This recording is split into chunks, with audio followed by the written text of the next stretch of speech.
মুসলমানদেরকে শক্তি দিয়া মাপা যায় না রে যুবক, ওরে কলিজার টুকরা যুবক, মুসলমানদেরকে শক্তি দিয়া মাপা যাবে না। মুসলমানদের মধ্যে এমন একটা অস্ত্র আছে, এমন একটা আগুন, যেই আগুন জমিনের মধ্যে গ্যাস, বিদ্যুৎ, লোহার, তামার, পিতলের আগুন বলেন না কেন, এর চাইতে 1000 গুণে বেশি শক্তিশালী। মুসলমানদের মধ্যে এমন একটা আগুন আছে, সেই আগুনটা হলো ইমানের আগুন। কিসের আগুন বলে? সে আগুনটা কিসের? আর মুসলমান এমন এক জাতি, সিংহের জাতি, যেই কদম সামনে দেয় ওই কদম মুসলমান পিছিয়ে নিতে পারে না। কথা বলেন না কেন? আজকে বেঈমানের বাচ্চারা চতুর্পাশ থেকে আমাদেরকে হুমকি দেয়, আমাদের খানা বন্ধ করবে, ভিসা বন্ধ করবে, সব বন্ধ করবে। আল্লাহর কসম, কিয়ামত পর্যন্ত জমিনে একদল মুসলমান থাকবে, তবে বেঈমান মুশরিক তোরা থাকবি না। কথা বলেন না কেন? এই জমিনের মধ্যে আল্লাহ পাক খাওয়ায় তো, রিজিক তো দেয় মোমেনদেরকে। কারে রিজিক দেয়? আল্লাহ পাক বলেন, একজন বরের উসিলায় 1 থেকে 150, 200, 300, 250 পর্যন্ত খায়নি। কথা কয় না? খায়নি। আল্লাহ পাক বলেন, যেমনি ভাবে একজনের উসিলায় এই জমিনের মধ্যে আমি আল্লাহ বরযাত্রী 150, 200 কই আবার 300 যায়। ওই যে খাইচ্ছত খারাপ, ঠিক নেই, শর্ট ফরাইলায় কয় কি, ওই খানা শর্ট ফরছে। 200 জনের আয়োজন, 300 খাইছে, খাওয়ার পরকে আরো 50 জন আইতেছে। কাজ যা ঠেলায় ফকির বানাই দিয়ে যাবে শ্বশুর বাড়ি, ঠিক না বেটি? যায় আর কয় খানা শর্ট ফোর্স, কিন্তু খাইছে যে গলা পর্যন্ত, এটা আর কয় না, ঠিক না বেটি? সব খাইছে ভালো, কয় সবজিটা ভালো হয়েছে। এর আগে যে 10টা আইটেম খাইছে একটাও ভালো না, সবজি বলে ভালো হয়েছে। এগুলো আমাকে খাইছ, ঠিক না বেঠি? খানার বদনাম করার জন্য বাঙালি 1 নাম্বার। আজকাও যেন তাবারক দিব আল্লাহ, না জানি যাইতে যাইতে কয় কি তাবারক দিল, একটা গুস্ত পাইলাম না।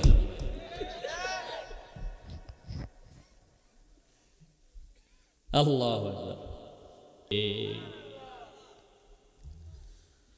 আমার আপনার মায়ার নবী হযরত আবু হুরায়রা রাদিয়াল্লাহু তাআলা আনহু কে ডাক দিয়া বলে, ইয়া আবু হুরায়রা তাআল্লামিল কুরআন ওয়া আল্লিমহুন নাস। পয়গম্বর আরবি ডাক দিয়া বলে, আবু হুরায়রা কুরআন পড়ো, জীবনভর কুরআন পড়ো, কুরআনের খেদমত করো। এই অবস্থায় যদি আবু হুরায়রা তোমার মরণ হয়, যেভাবে খানায়ে কাবা, আল্লাহর ঘর বাইতুল্লাহ জিয়ারত করার জন্য পৃথিবীর আনাচ কানাচ থেকে বছরে বছরে লক্ষ লক্ষ হাজিরা আল্লাহর ঘরটা যেইভাবে জিয়ারত করতে যায়, আবু হুরায়রা তুমি মনে রাখো গো, তোমার যেদিন মৃত্যু হবে, তোমার কবরটা পৃথিবীর সমস্ত ফেরেশতারা জিয়ারত করার জন্য আসবে। এই হাদিসের ব্যাখ্যায় মুফাসসির কিরাম লেখেন, রহমতের নবী সরওয়ারিদু আলম আমার আপনার নবী বলেন, আল্লাহ পাক তামাম পৃথিবীর সমস্ত মুসলমানদের মধ্যে যারা মালদার, তাদের জন্য আল্লাহ পাক বাধ্য করে দিলেন বাইতুল্লাহ জিয়ারত করার জন্য। যেমনি আল্লাহ পাক আল্লাহর ঘর খানায়ে কাবাকে মুসলমানদের জিয়ারতগাহ বানাইয়া দিলেন, ঠিক তেমনি ভাবে যার সিনার মধ্যে আল্লাহর কোরআন, জীবনভর যারা কোরআনকে মুহাব্বত করবে, খেদমত করবে, মাদ্রাসার উলামায়ে কেরাম হাফেজে কোরআনদেরকে আমরা মূল্যায়ন করি না, কদর করতে জানি না। মসজিদের ইমাম, হাফেজ সাহেব, আলেম সাহেব, মূল্যায়ন করতে জানি না, কদর করতে জানি না, তাজিম করতে জানি না, কিন্তু তাদের ব্যাপারে পয়গম্বর আরবি বলেন, যখন যার সিনার মধ্যে কোরআন থাকবে, কোরআনে হাফেজ একজন আলেম যখন মৃত্যুবরণ করবে, জীবন বড় যারা কোরআনের খেদমত করবে, এমন একজন কোরআনের খাদেম, কোরআনের পাখি যখন মৃত্যুবরণ করবে, আল্লাহর নবী বলেন তামাম পৃথিবীর সমস্ত ফেরেশতাদের জন্য আল্লাহ পাক তার কবরটাকে জিয়ারতগাহ বানাইয়া দেয়। মানুষের জিয়ারতগাহ হলো বাইতুল্লাহ, খানায়ে কাবা, আর ফেরেশতাদের জিয়ারতগাহ হলো যেই সিনার মধ্যে আল্লাহর কোরআন থাকবে সেই সিনা। আজ বর্তমান আমগো ঘরের ভিতরে সমাজের মধ্যে কোরআন নাই। সকালটা শুরু হয় গানের আওয়াজ দিয়া, রাত্র 10টা 11টা 12টা পর্যন্ত গানের আওয়াজ চলেনি। 10 বছর 12 বছর 14 বছরের ছেলেটার হাতের মধ্যে 1 থেকে 2টা অ্যান্ড্রয়েড মোবাইল আছে না নাই? মোবাইলের পাশাপাশি একটা 12 বছরের ছেলে গাঁজা খায়, গাঁজা বিক্রি করে, আছে না নাই? কথা বলেন, আছে না নাই? বাবারও কোনো খবর নাই, মায়েরও কোনো খবর নাই, বড় ভাইয়েরও কোনো খবর নাই। হাজী সাহেব মনে করছেন একা একা নামাজ পড়িয়া হজ কইরা আল্লাহর জান্নাতে চলে যাবেন না। হাজী সাহেব না,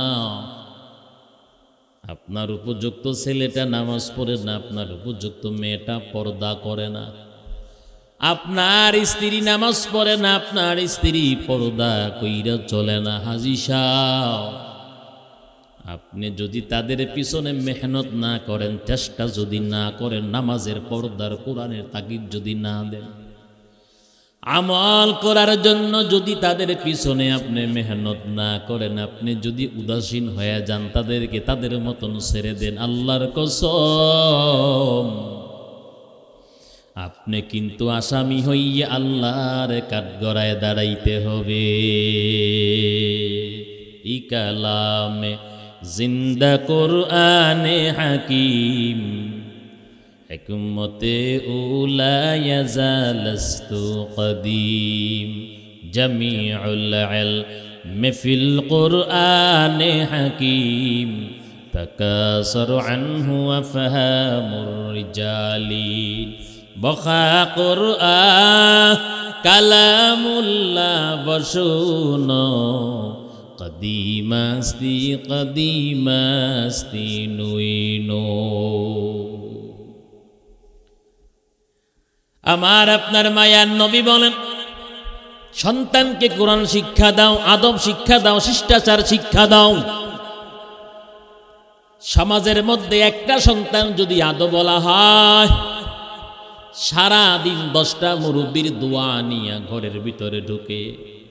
সমাজের মধ্যে একটা সন্তান যদি বেয়াদব হয়, 10টা মুরব্বির অভিশাপ নিয়া ঘরের ভিতরে ঢুকে।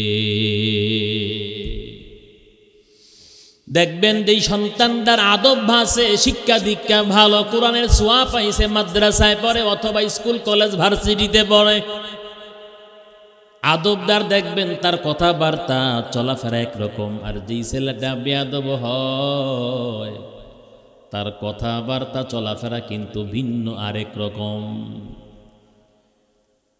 দুনিয়ার জমিনে সম্মানিত হইতে গেলে 2টা জিনিস লাগে। কয়টা জিনিস? 1 নাম্বার মাল, 2 নাম্বার ইলম। নবীর প্রিয় সাহাবী হযরত আলী রাদিয়াল্লাহু তাআলা আনহু মালিককে ডাক দিয়া বলে, ও আসমানের মালিক, আয় আল্লাহ, দুনিয়ার জমিনে সম্মানিত হইতে গেলে 2টা জিনিস লাগে, মাল এবং ইলম লাগে। যদিও তুমি আমগরে মাল দাও নাই রে মালিক, ইলম নামে এমন একটা সম্পদ দান করছো, মাল দাও না, এই কারণে অসন্তুষ্ট হই নাই রে মালিক। যেহেতু ইলম দিছো, ইলমের চাইতে বড় দৌলত জমিনের মধ্যে আর নাই। কারণ দেখেন না এই বাংলার জমিনে 16 বছর যারা মাল কামাইল ডান হাতে বাম হাতে, যারা এই জমিনের মধ্যে মাল কামাইল ডান হাতে বাম হাতে, জনগণের মাল পর্যন্ত যারা আত্মসাৎ করল, জাগা জমিন মার্কেট বাজার দখল কইরা যারা 15 থেকে 16 বছর খাইল, রাজত্ব করল, আল্লাহর কসম করে বলি এক একজনে হাজার হাজার কোটি টাকার মালিক। বর্তমান প্রেক্ষাপট বলে এমন হাজার কোটিপতির চাইতে আমগো বাংলাদেশের একটা রিক্সা চালক হাজার গুণে বেশি ভালো। ওই হাজার হাজার কোটিপতির চাইতে বাংলাদেশের একটা রিক্সা চালক তার সম্মান বেশি। কথা কয় না? ইঁদুরের গাতা তালাশ করছে পলাইবার জন্য, ইঁদুর কয় আমি আগে আছি, তোর জায়গা নাই। কথা কয় না? ইঁদুর কয় আমার তো জায়গা নাই, তোর জায়গা দেবো কোনখান থেকে? লাথি মাইরা ভাগাইয়া দিল। কেউ দিল্লি, কেউ বর্ডার ক্রসিং, কেউ এয়ারপোর্ট, কেউ বিমানবন্দরে ধরা খাইছে। কথা কন ঠিক না বেঠি? বোঝা গেল জমিনের মধ্যে মালের মধ্যে শান্তি নাই, আল্লাহর কসম ইলমের মধ্যে শান্তি আছে না নাই? আলী রাদিয়াল্লাহু তাআলা আনহু কেমন একজন ব্যক্তিত্ব ছিলেন, কেমন ইলম আল্লাহ তারে দান করলেন। ফজরের নামাজ জামাতের সঙ্গে আদায় করার জন্য, জামাত ধরার জন্য হযরত আলী দ্রুত কদম বাড়াইয়া মসজিদের দিকে অগ্রসর হয়। হযরত আলীর চোখের সামনে একজন বৃদ্ধ মানুষ, ওই বৃদ্ধ মানুষটা আস্তে আস্তে কদম বাড়াইয়া হাঁটে। কিন্তু হযরত আলী ইচ্ছা করলে পারতো না রে ওভারটেক করে আগে চলে যাইতো, কিন্তু হযরত আলী ওভারটেক করেন নাই। যদি আবার মুরব্বীর সাথে বেয়াদবি হয়। আজ বর্তমানে আমরা কিশোর যুবকরা মুরব্বীদেরকে ধাক্কা দিয়া ফালাইয়া কয় আমার সময় শর্ট। কথা কোন ঠিক না বেঠি? হযরত আলী মুরব্বীকে ওভারটেক করেন না, যদি আবার বেয়াদবি হয়। একটু পর মুরব্বী অন্যত্র রাস্তা ধরে চলে গেলেন। হযরত আলী রাদিয়াল্লাহু তাআলা আনহু দ্রুত কদম বাড়াইয়া মসজিদে নববীর ভিতরে ঢুকলেন, প্রবেশ করলেন। নবী এবং সাহাবারা নামাজের রুকুর মধ্যে আছেন, হযরত আলী জামাতে শরীক হইয়া গেল। আমার আপনার মায়ার নবী নামাজের সালাম ফিরাইলেন। সাহাবারা প্রশ্ন করল, ইয়া রাসূলুল্লাহ, ইয়া হাবিবাল্লাহ ও পয়গম্বর। নবী বলেন, রুকু অন্য দিনের রুকুর তুলনায় আজকের রুকুটা কেন এত বেশি লম্বা হলো? আজকের রুকুটা কেন নবী এত বেশি লম্বা হলো আমরা জানতে চাই। রাহমাতুল লিল আলামিন ডাক দিয়া বলে, আমাকে প্রশ্ন করবা না, ওই যে আমার আলীরে প্রশ্ন করো। সাহাবারা দৌড়াইয়া চলে গেল আলীর কাছে, গিয়া বলে, আলী ভাই আজকে রুকুটা কেন এত বেশি লম্বা হইল? নবী বলছেন, এই প্রশ্নের জবাব নাকি আপনার জানা আছে? হযরত আলী রাদিয়াল্লাহু তাআলা আনহু একজন জ্ঞানী গুণী ব্যক্তি ছিলেন। উপস্থিত জ্ঞান ছিল হযরত আলী কাররামাল্লাহ। হযরত আলী ডাক দিয়া বলেন, আমি জামাত ধরার জন্য দ্রুত গতিতে অগ্রসর হচ্ছিলাম। আমার সামনে একজন বৃদ্ধ মুরব্বী, উনি আস্তে আস্তে কদম বাড়াইয়া হাঁটে। আমি মুরব্বীকে ওভারটেক করি না, যদি আবার বেয়াদবি হয়। এর চার বেশি কিচ্ছু জানি না। একটু পর মুরব্বী অন্যত্র চলে গেল। আমি দ্রুত কদম বাড়াইয়া আইসা দেখি নবী এবং সাহাবারা নামাজের রুকুর মধ্যে। আমিও তো রুকুর মধ্যে শরীক হইলাম, জামাতে শরীক হইয়া গেলাম। এর চেয়ে বেশি কিচ্ছু জানি না। পয়গম্বর ডাক দিয়া বলেন, জিবরাইল আলাইহিস সালাতু ওয়াস সালাম আমার কানের মধ্যে ডাক দিয়া বলেন, পয়গম্বর যতক্ষণ না পর্যন্ত আপনার আলী জামাতের মধ্যে শরীক না হবেন ততক্ষণ পর্যন্ত নবী আপনি রুকু থেকে মাথা উঠাবেন না। আপনার আলী জামাতের মধ্যে শরীক হওয়ার পর, রুকুর মধ্যে শরীক হওয়ার পরে আপনি মাথা উঠাবেন, এর আগে নবী আপনি মাথা উঠাবেন না। মায়ান নবী, রহমতের নবী, সরওয়ারে দু আলম জি হযরত আলীর ব্যাপারে বলছেন, আনা মদিনাতুল ইলম আলিয়ুম বাবুহা, আমি নবী হইলাম ইলমে দ্বীনের শহর, ওই শহরের দরজা হলো আমার আলী। এলাকার মুসলমান আল্লাহর গোলাম, অতএব আল্লাহ রাব্বুল আলামিন নবীর আগমনে কোরআন দান করলেন, ইসলাম দান করলেন।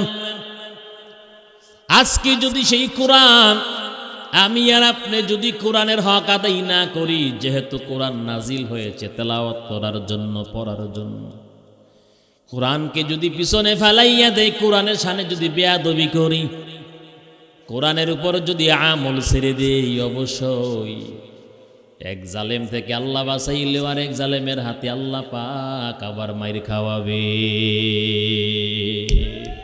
हकीकत से तो दुनिया बेखबर है, दुनिया की नुमाइश पर नजर है, नमी गोयाम के अज दुनिया जुदा बाश बोहर खारिक बाशी बा खुदाबा। खलीफा वालिद बिन अब्दुल मालिक उनार शासन আমলে তারেক বিন জিয়াদের নেতৃত্বে মাত্র 12,000 মুসলমান, কত হাজার? 12,000 মুসলমান স্পেনটাকে মুসলমানদের হস্তক্ষেপ করার জন্য, বিজয়ী করার জন্য স্পেনের মধ্যে যখন তারা প্রবেশ করল, স্পেনটা তদানীন্তন সময় খ্রিস্টানদের আওতাধীন ছিল। খ্রিস্টানরা সেখানে রাজত্ব করত, কালেমার পতাকা উড়াবে, কোরআনের আইন স্পেনের জমিনের মধ্যে বাস্তবায়ন করবে, কোরআনের বিধান স্পেনের জমিনের মধ্যে চালু করবে, কোরআন অনুযায়ী স্পেনটা পরিচালনা করবে। আর কালেমার পতাকা স্পেনের আনাচে কানাচে উড়বে, স্পেনের বাতাসে বাতাসে কালেমার পতাকা উড়বে। সুবহানাল্লাহ। মাত্র 12,000 সেনা সদস্য স্পেনের মধ্যে যখন হামলা করল, তদানীন্তন সময় স্পেনের প্রেসিডেন্ট ছিল, বাদশা ছিল রড্রিক। 1 লক্ষ খ্রিস্টান সৈন্য নিয়ে মাত্র 12,000 মুসলমানদের মোকাবেলায় ময়দানের মধ্যে ঝাঁপাইয়া পড়ছে। পরাজয়ের গ্লানি সহ্য করতে না পাইরা বলে রাজা রড্রিক সহ বলে সমস্ত খ্রিস্টান যারা বেঁচে ছিল সমুদ্রের মধ্যে ঝাঁপ দিয়ে আত্মহত্যা করছে। মাত্র 12,000 মুসলমান, সংখ্যায় কম না বেশি? কথা বলেন, কম না বেশি? কই 1 লক্ষ খ্রিস্টান সৈন্য আর মুসলমান মাত্র 12,000। মুসলমানদেরকে শক্তি দিয়া মাপা যায় না রে যুবক, ওরে কলিজার টুকরা যুবক, মুসলমানদেরকে শক্তি দিয়া মাপা যাবে না। মুসলমানদের মধ্যে এমন একটা অস্ত্র আছে, এমন একটা আগুন, যেই আগুন জমিনের মধ্যে গ্যাস, বিদ্যুৎ, লোহার, তামার, পিতলের আগুন বলেন না কেন, এর চাইতে 1000 গুণে বেশি শক্তিশালী। মুসলমানদের মধ্যে এমন একটা আগুন আছে, সেই আগুনটা হলো ইমানের আগুন। কিসের আগুন বলেন? সে আগুনটা কিসের? আর মুসলমান এমন এক জাতি, সিংহের জাতি, যেই কদম সামনে দেয় ওই কদম মুসলমান পিছে নিতে পারে না। কথা বলেন না কেন? আজকে বেঈমানের বাচ্চারা চতুর্পাশ থেকে আমাদেরকে হুমকি দেয়, আমাদের খানা বন্ধ করবে, ভিসা বন্ধ করবে, সব বন্ধ করবে। আল্লাহর কসম, কিয়ামত পর্যন্ত জমিনে একদল মুসলমান থাকবে, তবে বেঈমান মুশরিক তোরা থাকবি না। কথা বলেন না কেন? এই জমিনের মধ্যে আল্লাহ পাক খাওয়ায় তো রিজিক তো দেয় মোমেনদেরকে। কারে রিজিক দেয়? আল্লাহ পাক বলেন একজন বরের উসিলায় 1 থেকে 150, 200, 300, 250 পর্যন্ত খায়নি। কথা কয় না? খায়নি। আল্লাহ পাক বলেন যেমনি ভাবে একজনের উসিলায় এই জমিনের মধ্যে আমি আল্লাহ বরযাত্রী 150, 200 কই আবার 300 যায়। ওই যে খাইচ্ছত খারাপ ঠিক নেই, শর্ট ফরাইলা কয় কি ওই খানা শর্ট ফরছে। 200 জনের আয়োজন, 300 খাইছে, খাওয়ার পরকে আরো 50 জন আইতেছে। কাজ যা ঠেলায় ফকির বানাই দিয়ে যাবে শ্বশুর বাড়ি, ঠিক না বেটি? যায় আর কয় খানা শর্ট ফোর্স, কিন্তু খাইছে যে গলা পর্যন্ত এটা আর কয় না, ঠিক না বেটি? সব খাইছে ভালো, কয় সবজিটা ভালো হয়েছে। এর আগে যে 10টা আইটেম খাইছে একটাও ভালো না, সবজি বলে ভালো হয়েছে। এগুলো আমাকে খাইছ, ঠিক না বেঠি? খানার বদনাম করার জন্য বাঙালি 1 নাম্বার। আজকাও যেন তাবারক দিব আল্লাহ না জানি, যাইতে যাইতে কয় কি তাবারক দিল, একটা গুস্ত পাইলাম না।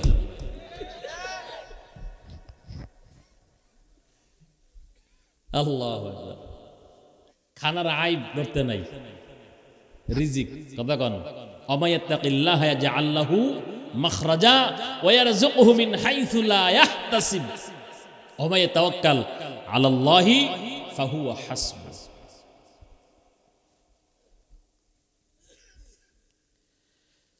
আল্লাহু আকবার।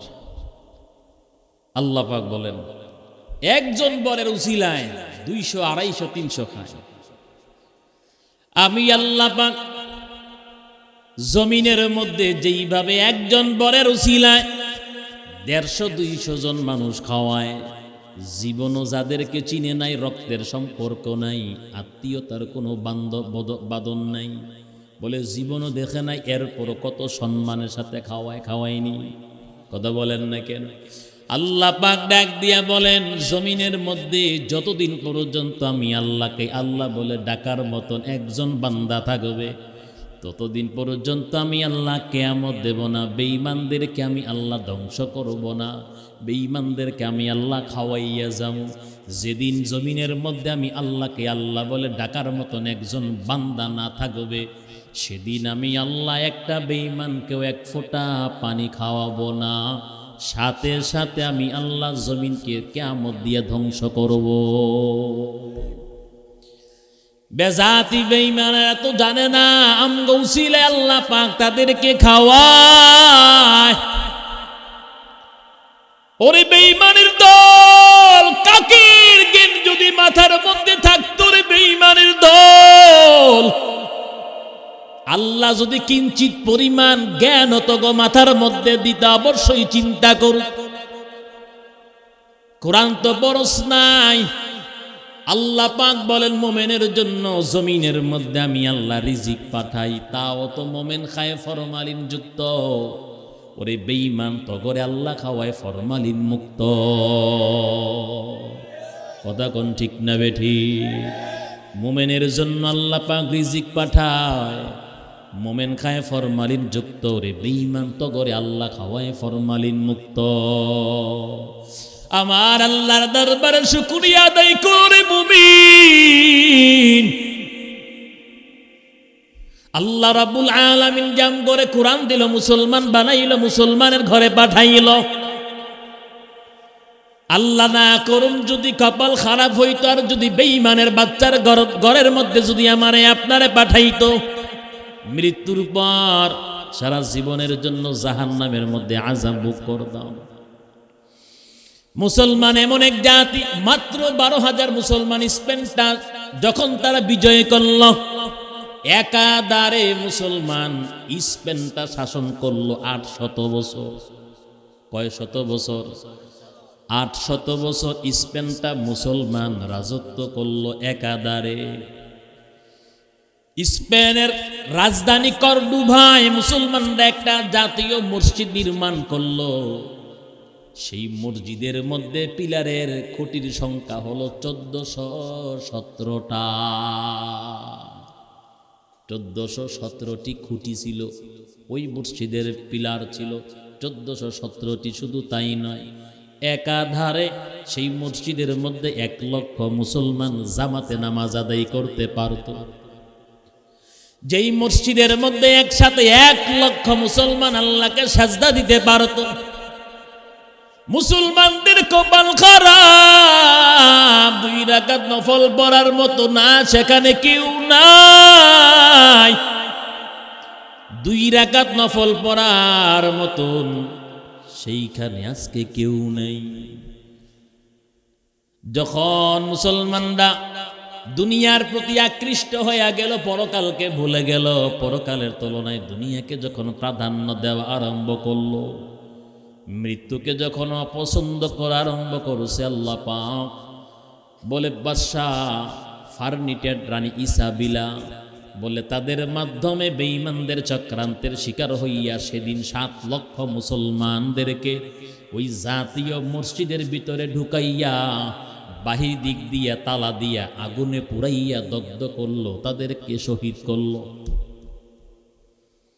আরো কিছু মুসলমান অপবিষ্ট রয়ে গেল, বাকি রয়ে গেল। জীবনটা ভিক্ষা চাইলো বেঈমানদের কাছে। বেঈমানেরা কয়, ওই সমুদ্রের তীরে যাও, সেখানে তোমাদের জন্য নৌকা রাখা আছে, জাহাজ রাখা আছে। সমুদ্র পার হইয়া ওই পারে চলে যাও, তাহলে তোমরা জীবন ভিক্ষা পাইবা, জীবনে বাঁচতে পারবা। এই কথা বলে সরল প্রাণের মুসলমানদেরকে নৌকার মধ্যে উঠাইয়া সমুদ্রের মাছ কাজের জন্য কোরআন লাগেনি। আপনি পৃথিবীর যে কোনো কাজের মধ্যে যান, অবশ্যই কোরআন প্রয়োজন আছে না নাই? আর সাহাবায়ে কেরাম নিজের জীবনের চাইতেও কোরআনকে এত বেশি মুহাব্বত করত বলে মাথার মধ্যে রাইখা তাজিম কইরা পড়ে নাই, কিন্তু কোরআনের হাফেজ হয়ে গেছে। সুবহানাল্লাহ। সাহাবায়ে কেরাম কোরআনকে এত বেশি মুহাব্বত করতেন, এত বেশি তেলাওয়াত করতেন। কোরআনের মধ্যে এমন গুরুত্বপূর্ণ কিছু সূরা আছে, যেই সূরাটা পড়তে মাত্র 1 মিনিট সময় লাগে। বলে 1 মিনিট সময়ের বেশি লাগবে না। একবার যদি কোনো ইমানদার বান্দা বান্দি একবার যদি তেলাওয়াত করে, বিশ্বাস করিয়া, একবার তেলাওয়াতের বিনিময় আল্লাহ তার আমল নামায় 1000 আয়াত তেলাওয়াত করার সওয়াব দান করবে। ও পর্দার অন্তরের মা, ও কলিজার টুকরা যুবক, ও দাড়ি পাকাওয়ালা বৃদ্ধ মুরব্বী বাবা, একটা সেকেন্ড সময় নষ্ট করবেন না। কারণ এই জীবনে কত সময় নষ্ট করলাম, কত সময় পার করলাম, বেহুদা গুনাহ করিয়া কত সময় নষ্ট করলাম। আমার আপনার মায়ার নবী সাহাবাদেরকে ডাক দিয়া বলে, ও সাহাবারা, তোমাদের মাঝে এমন কি কেউ আছে দৈনন্দিন 1000 আয়াত তেলাওয়াত করবে? 1000 আয়াত কিন্তু কম না রে বাবা। কোরআনের মধ্যে সবচাইতে বড় সূরার নাম হলো সূরাতুল বাকারা। আয়াতের সংখ্যা 286। কয়টা বলেন? 286। আমার আপনার মায়ার নবী বলেন, কোরআনের মধ্যে এমন একটা সূরা আছে, যেই সূরাটা একবার তেলাওয়াত করতে দেরি হয়, আল্লাহ পাক 1000 আয়াত তেলাওয়াত করার সওয়াব তার আমল নামায় দান করে। সাহাবাদেরকে ডাক দিয়া বলে, বলো তোমাদের মাঝে এমন কি কেউ আছে দৈনন্দিন 1000 আয়াত তেলাওয়াত করবে? সাহাবারা বলা বলি করা আরম্ভ করছে। আর ডাক দিয়া বলে, পয়গম্বর, আমাদের মাঝে এমন ব্যক্তি কম আছে গো, যে দৈনন্দিন 1000 আয়াত তেলাওয়াত করতে পারবে। আমার আপনার মায়ার নবী বলেন, তাহলে শোনো, কোরআনের মধ্যে একটা সূরা আছে, যেই সূরাটা একবার তেলাওয়াত করলে 1000 আয়াত তেলাওয়াত করার সওয়াব আল্লাহ পাক আমল নামায় দান করে। নবী বলেন পড়তে বেশি সময় লাগবে না। সাহাবারা বলল পয়গম্বর বলেন সেই সূরাটার নাম কি? কারণ নবীর মুখে যখনই সাহাবায়ে কেরাম কোনো একটা আমলের বয়ান যখন নতুন শুনতেন, সাহাবায়ে কেরাম পাগল পারা হয়ে যাইতো কখন নবীজি জবান থেকে বের করবেন আর সাহাবায়ে কেরাম এর উপর মানিয়া আমল করবে। আমার আপনার নবী বলেন ওই সূরাটা হলো সূরাতুত তাকাসুর। সূরাতুত তাকাসুর বেশি লম্বা সূরা না, সময় মাত্র 1 মিনিট লাগবে। আমার সাথে আমরা সবাই একবার আমার সাথে সবাই তেলাওয়াত করেন, আমল করেন, ঈমান করিয়া বিশ্বাস করিয়া আমল করবেন। বিসমিল্লাহির রহমানির রহিম। আলহাকুমুত তাকাসুর হাত্তা যুরতুমুল মাকাবির কাল্লা সাউফা তা'লামুন সুম্মা কাল্লা সাউফা তা'লামুন কাল্লা লাউ তা'লামুনা ইলমাল ইয়াকিন লাতারাবুন্নাল জাহিম সুম্মা লাতারাবুন্নাহা আইনাল ইয়াকিন ثم لتسألن يومئذ عن النعيم।